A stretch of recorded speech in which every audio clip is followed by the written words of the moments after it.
Aura PH na is they were tanks. They were tanks, and from the other squad naman from U-level now, it's already been Blue Fire sila ngayon, is Unseen is a mage support, Shu is an off-lane. So parang they actually lacking, and yun yung fill in yung bagong player nila, which is Limbs, that we haven't seen on how he actually performs, lalo na sa ganitong kalaking liga.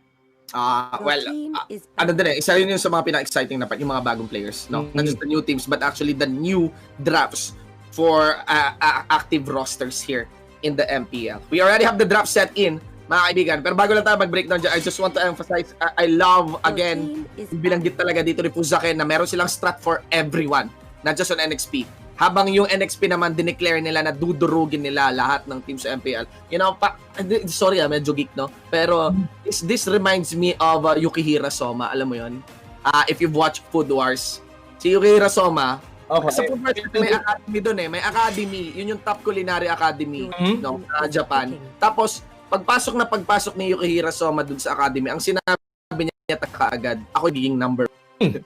Supposed to be dapat yung recognition speech mo parang applause yung ending eh. Pero yung naging resulta, ang daming galit sa kanya.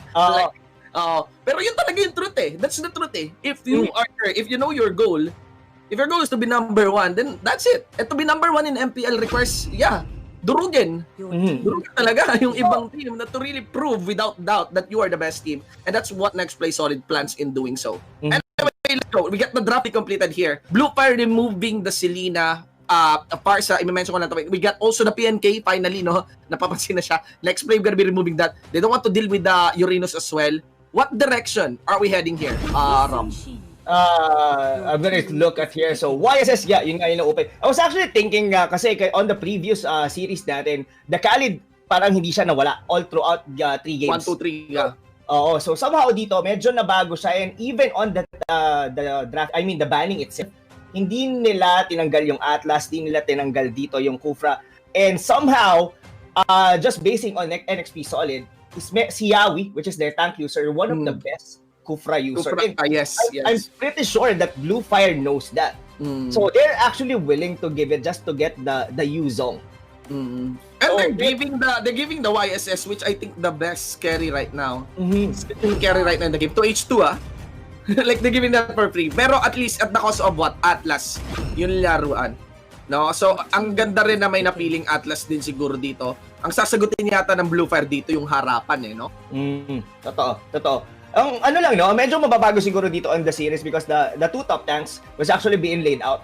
Both teams, may Kufra, may Atlas. So we will be having a more AoE-centric lineup dito coming from Blue Fire. I'm not really sure kung ano yung magiging pinaka-carry. This could be a possibility na Yuzong may mga teams magawa nun. But NXPSOLID, a very solid pick for the Loyi kasi yun yung isa sa pinakamagandang ingredient dito for Blue Fire.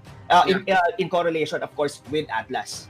Kasi if the Atlas advances with a perfect match, Fatal Links, sa likod, lapagan mo lang ng dispersion yun Tapos pwede ka na mag-vacuum doon, the possible proc possibly on that, kung Loyi ka. I don't see any reason for next play din na mag-barrier rin talaga against this composition. And now, we are seeing bans here at wala pang carry naman na nire-reveal dito yung Blue Fire. Although, Ling is not yet banned. Definitely. Pero there's a good thing here, I was even thinking kung kasi on the side of NXPSOLID, YSS, yes, most of the time being used on mid, pero he could be able to be used on side lane as well. Kayang-kaya niya mag-sustain din sa lane niya, given the second skill of it could be able to clear the minion wave, then you have your mountain chakra na para mag-provide overall AoE or global damage doon sa buong mapa, and vision as well. So I was really thinking what's gonna be their Hellcurt will be banned. Okay, of course that was a Renegade hero. Target Renegade. So actually, question din ko ano magiging Renegade hero. If are we seeing a Masha? Will we seeing a Hilda? Hilda definitely. For this part, actually Hilda won't be bad. I believe in this kind of composition they can utilize that to maximum use. But man, they're willing to embrace the Uranus with an Esmeralda. Normally you can counter the Esmeralda by landing crowd controls, and at the same time lagyan mo ng proc agad ng Necklace of Durance for this, but next play, they want, siguro dahil sa Cho, siguro they want to deal as well with the Yuzong. Plus kasi nasa likod na si H2 so siguro protektahan mo na lang si H2 talaga. Yun na lang dito ng next play. Well, it could be easily be done, of course. Sobrang solid naman nung front line nila dito. It's gonna be Yawi, that's Kofra. Tapos, ang mahirap kasi dito, no, on this specific, kapag ka may Loi, it is probably gonna be a Chester hero. Is mas ang bilis ng magiging ikot nila dito and mabilis din yung magiging funnel nila dito for the YSS. The Valir, the Kimi would be a good pick dito. They could be able to turn all this out. Yeah. No Hellcurt, no? No Hellcurt. Hindi na pwede mag-Lancelot, no? And ayan, another side lane na lang talaga yung option dito ng next play. Kimi will look good really for this game. More so with the Valir paired with him, di ba? Totoo. Kumbaga, ang banat ng Bluefire dito well, scaling naman sila dito. Kayang-kaya nilang i-hold. Yes, YSS could be able to be if ever man na mapasok nila dito yung Kimi. Pero there was an Atlas. There was a Valir that could be able to show everyone off for NXP Solid. So, the big question is, how would they be able to take down the Kimi? It's all about rotation on the early stages of the game. Well, the active play style, no, Rob, ng next play is actually designed against Kimi. Napaka-aggressive ng next play sa early game. They could start invading the Kimi. They could start giving a hard time on the Kimi. And Kimi always needs a really nice early game, especially first 2 minutes ng laro. And baka doon mag-shine kaagad yung mga member ng next play. But I did feel na okay yung comp ngayon ng Bluefire. Well, it's voting time, Rob, and I'll be the first one to vote na lang. Maganda yung comp ng Bluefire dito, but not enough for me to remove my doubt so far on this roster compared to what I've seen with Next Play Solid. So I'm gonna be putting my vote muna. I'm gonna be putting my vote on Next Play. Alright. Well, for me, I will be going against that one. Definitely. Kasi if this pans out, kapag na-hold ito ng Bluefire up until 10 minute, more so 15 minute, anytime, any day, this could be a proper win for Akimi. The only thing that pwedeng ipapasukin sila dito, if MB mag-overcommit, natalunan agad doon si Chu. And give it, ito yung tipo ng Kimi na medyo fast push yung jungle emblem. Oo nga yun nga talaga. Kaya kasi sinasabi ko rin na pag ito, naisahan mo sa jungle, tuloy-tuloy na Pero yes, by design, dapat mas mabilis yung jungle ngayon ng Kimi natin. Tingnan mo kung gaano kabilis tinik yung Little Wanderer doon ng Kimi. It might be by an inch, pero that would be nice. Ngayon, on the move na, si Chester. Man, Chester is actually disrupting kaagad. So parang kung iisipin mo dito, yung rotation dito, I think mas mabilis para dito sa side ng Bluefire. And medyo may part na I was actually thinking Limbs would be the one to carry, pero it's actually gonna be Chu. Yeah. At oh yes, it's so interesting as well na ang aga ng flicker doon ni Yawi. For that parang get heavily punished there by the Valir. Pero still not gonna be enough. We still have no first blood for this game, no. I can't help but feel na parang same to nung game 1 ng Bren tsaka Onyx. Tag-chance sa una, tas unang kill tuloy-tuloy na, no? It could actually go with that. Pero ito kasi magiging catch talaga dito parang Shane is medyo negated dito si Creepsu. So it's up for him kung paano niya ma-force out kasi all of actually 4, at least 3 pala ng mga main heroes dito or core heroes for NXP Solid do have its Purified. So meaning to say Creepsu would have a hard time landing the Fatal Links into if in case na magkaroon. Pero they do have here the Yuzong na pwede pumasok agad doon sa backline nila na ma-purify. Then that's the time for Creepsu to take advantage and get a good or land a good Fatal Links. Yeah. Again, alam naman natin kung gaano kaya Fatal Links yung headline natin dyan kasi nga alam natin kung gaano game changing yung Fatal Links di ba? But there we go. Alam din natin kung gaano kaganda ang macro sense dito ni H2. I can actually see kung gaano siya wise sa paggamit, even the Mountain Shocker, just so they can establish a little bit of pressure against Bluefire. No, buti na lang wala pang turtle on this part.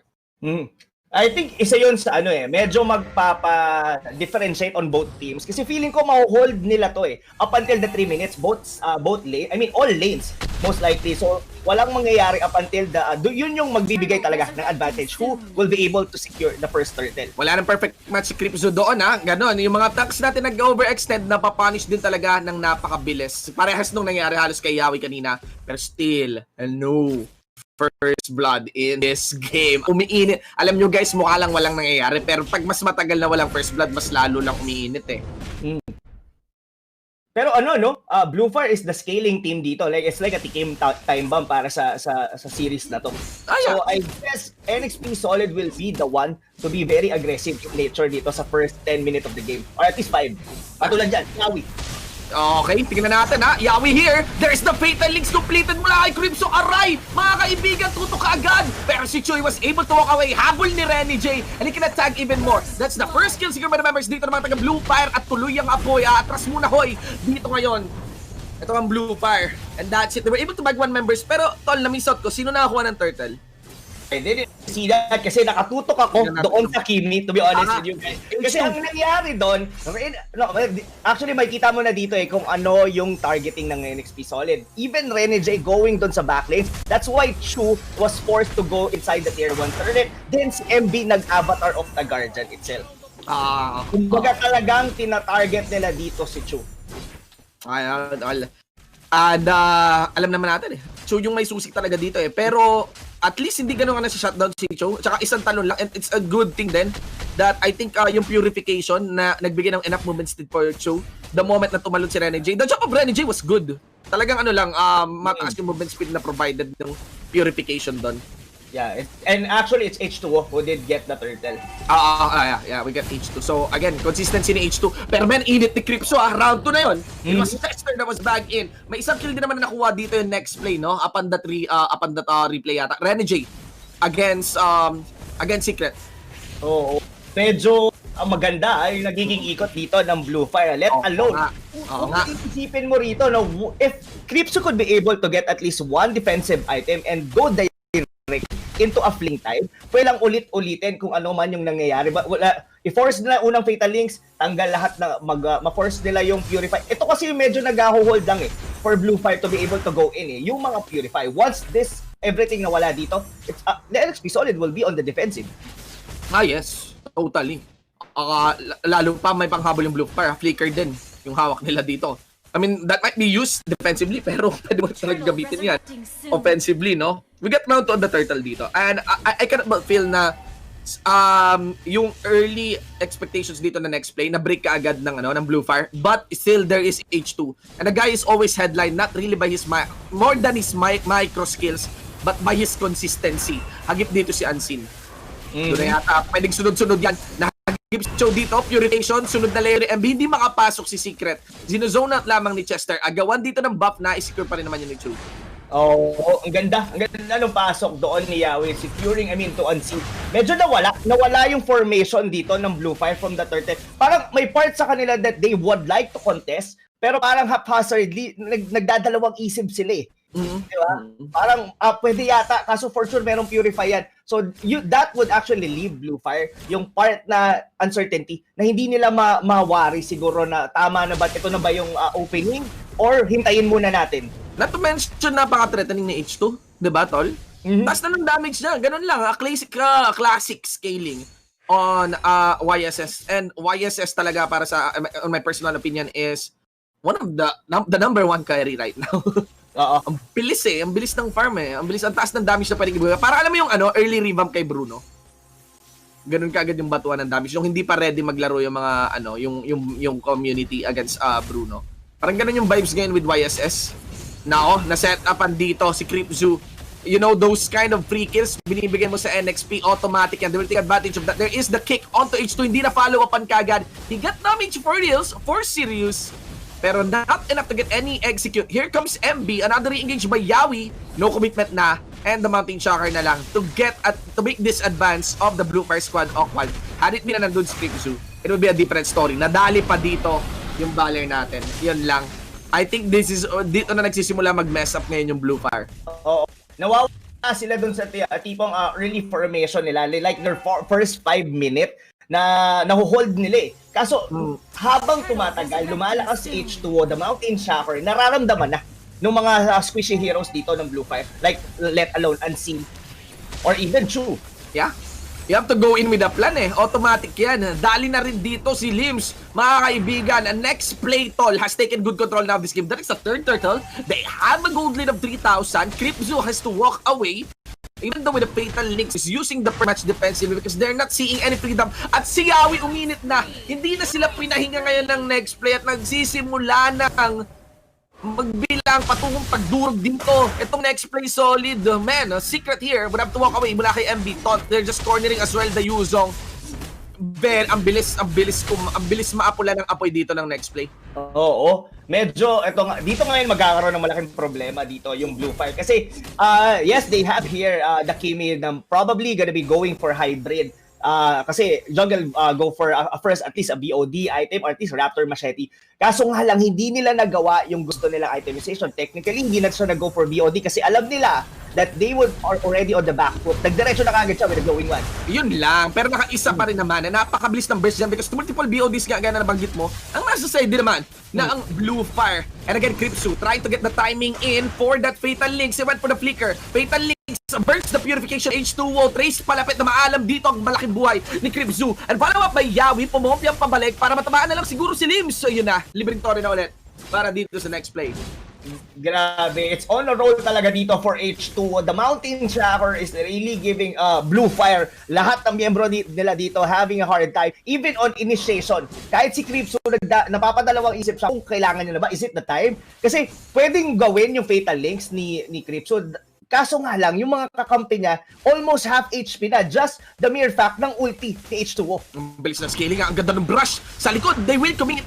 Ando na si H2, tumalon si Yawi. There is the follow-up. Beautiful play na ginawa kagad ng mga membro dito ng next play. Lims tries to corner in. Makakuha na kill kay Yawi pero hindi na mahalaga. Kasi yung damage na binubugan dito ng next play, sobra-sobra. MB na pasobra yata ng Abante doon. Nakakuha ngayon ng kill si Cho and goes for Danny J. One last racket, hindi na. But overall trade is 4-4-2 at kuha pa yata at mid-lane ni Barrett. Grabe yung mga pinapakita dito. NXP Solid showing up that they're really the team to beat din dito for this specific series. And yun na nga, mga kaibigan, ang pinakamaganda doon paring shit, countless threat yung binibigay nila dito sa Kimi. Parang tuloy-tuloy, Renegade, yung threat ni Renegade, yung threat ng Avatar of the Guardian, hindi yung once na mawala yung Purify niya. Parang parang sobrang layo na ng range niya sa mga kakampi niya just to be safe and not die. You can only hit so much as a Kimi, no? Sa binabato rin dito Rob ng next play. And man, hindi man nakita dun sa ating highlight fully, pero yung setup ni Chester was really stellar, no? Oh, yung sa may purple brush sa may likod, ang linis, and yeah, layered that Kufra with the Loyi, very threatening. Grabe. Yung mga bagay talaga dito. Sa pwede din no? I mean kay Chester, kung iisipin mo, his ult kahit actually give Chu na a chance na mag-back agad Just the mere fact, pwedeng fake nga na ulti. Coming from the Loyi. Okay, Yawi, he did commit. Nakagip si Unseen na napapwersa yung flicker dito. Alam niya merong Mountain Shocker. Limbs, very awkward entry there. Wasn't able to get the kill. Kinatay na lang siya ng next play doon. Valier pick nila dito, no? Parang nagiging passive. Actually, too passive na to the point na nakabantay lang siya. Kumbaga, parang the main role of Unseen dito is just to watch out kung sino yung papasok dito para kay Chu. That's when you think, tol, na parang mainit din yung Blue Fire. Tapos parang kaya naman. H2's consistency can easily return the moral of whatever loss or whatever loss is committed or is exchanged from the mistake committed ng next play sa simula. Parang andali, basta okay si H2, okay lang si NXP, no? Makapagbigay ng konting kills here and there. Diba? Totoo yan. Pero ito, there's still a chance for Blue Fire to be able to come back into this game. Of course, this is still Akimi. Once Akimi with at least a mage item na makompleto, pero Secret might actually die there. But habol sila kay Renegade. Like what we've seen. Kitang-kita pa rin naman yung damage ng isang Kimi. Yun nga lang, we have to funnel it correctly into proper heroes. Yeah. And ano nangyayari, na-juggle effectively ng next play yung damage ng Kimi, di ba? Oo.